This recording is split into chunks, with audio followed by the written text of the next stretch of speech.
Well, tonight we'll start off the show by talking about the Eagles, and we will now talk about what Coyote is here to talk about in this first segment of the show. Then later on, Dumnadio Konta will be joining us. We'll be taking a look at the state of Nigerian football, what's going on.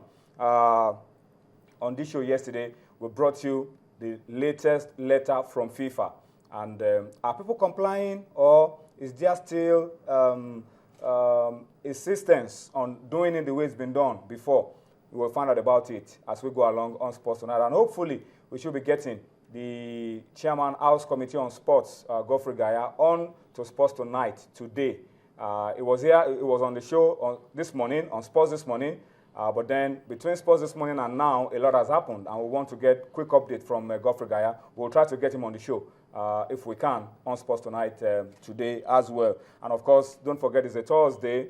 There's plenty of basketball for you. We'll be crossing over to Washington. Sonny Young will be joining us on Sports Tonight. And then Yemi and Femi will be coming on the show. We'll be going courtside with Yemi and Femi. And there is plenty of basketball in the air because the FIBA World Cup is currently going on. So there's plenty for you on the show tonight. In between all of this is the U.S. Open. We'll get you highlights of what's going on at the U.S. Open as well on Sports Tonight. But let's start off the way we usually start, and that's to tell you that you can be a part of what we're doing via feedback. It's key for you to talk to us because we are active and we are going to be interactive as well. So talk to us on Facebook, Channels-Sports, and of course on Twitter, at Channels_Sports, at Toyin Bitoye, which is my handle.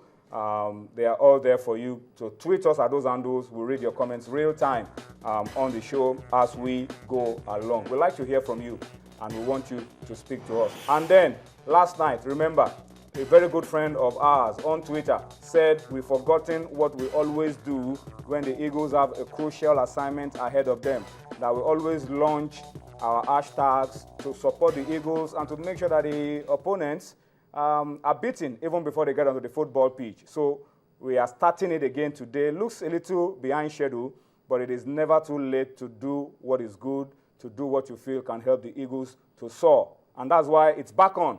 Soar Super Eagles is back on, and this time we're adding hashtag Congo must fall. So hashtag Soar Super Eagles as you talk to us on Twitter, and then the hashtag Congo must fall. That's the feedback for Twitter. We expect you to use those hashtags as you talk to us. Let's make this trend and boost the Eagles ahead of Saturday's crucial Nations Cup qualifier against the Red Devils of Congo at the UGS Fene Stadium in Calabar.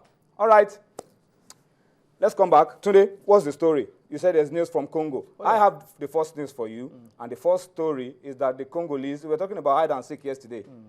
They're coming tomorrow. Chartered flight. These guys are ready. They're flying straight to Calabar. From Point Noir. Straight down.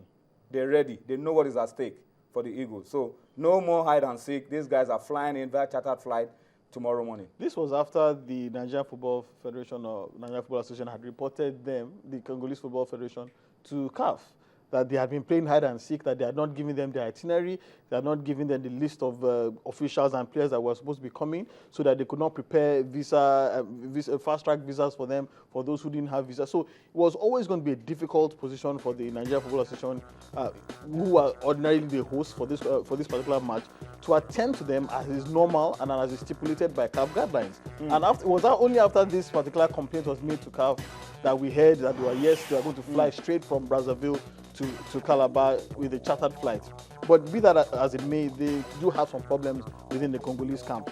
Firstly, Bernard Itwa Oyanga, a midfielder who plays in Greece, might be missing from that game because of visa problems. How and why, I do not know, because there is a Nigerian embassy in Brazzaville. The NFL also promised to arrange visas to come for to them. Nigeria. Yes, the NFL also promised to arrange visas to them at point of entry as well, but because they didn't send the list of on time, there's a problem. They said they were not going. They said there was nothing they could do about that. So unless he gets a visa in Brazzaville, he will not be coming for that match.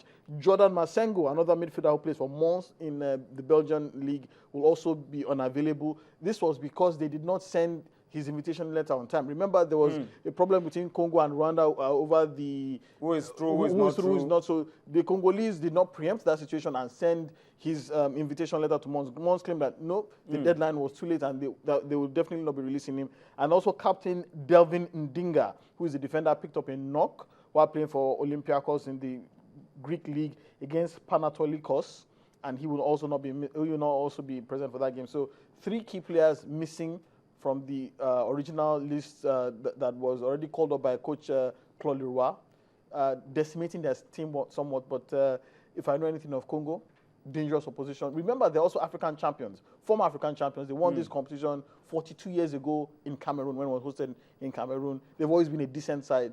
The last time they were in Nigeria, remember that game, that terrible game at the National Stadium, Surulere, where they almost took the Eagles apart. It resulted in fans stoning the Eagles. It's been 14 years on there in Nigeria, and we can expect fireworks from the Devils as usual.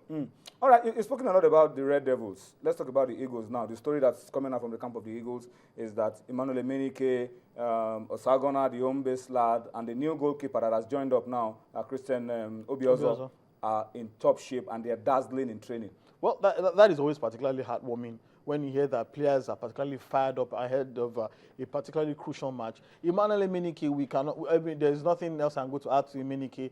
He's been Nigeria's most potent attacking outlet over the past 2 years. He's definitely the focal point of the Eagles' attack. His sheer brawn and industry and willingness to get on the end of every ball is always a delight to see. And you always wonder how the Super Eagles will manage without an Emmanuel Emenike on the pitch, because he's Nigeria's cutting edge. We saw how he struggled in the final of the Africa Cup of Nations without him there, but thankfully we came through. So the fact that he's in top form, I'm particularly pleased about that. He's done well for Fenerbahce so far early this season. David Obiozo also, you never really know too much about these players, but Stephen Kesh said he's been keeping tabs on him, and because of his talents, that is why he has called him up.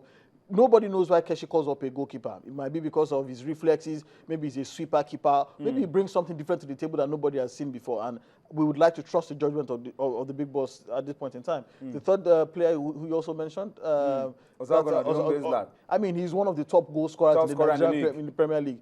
That says everything about why he should be in the team. Normally, in other civilized climes, the top scorer in the league is always given a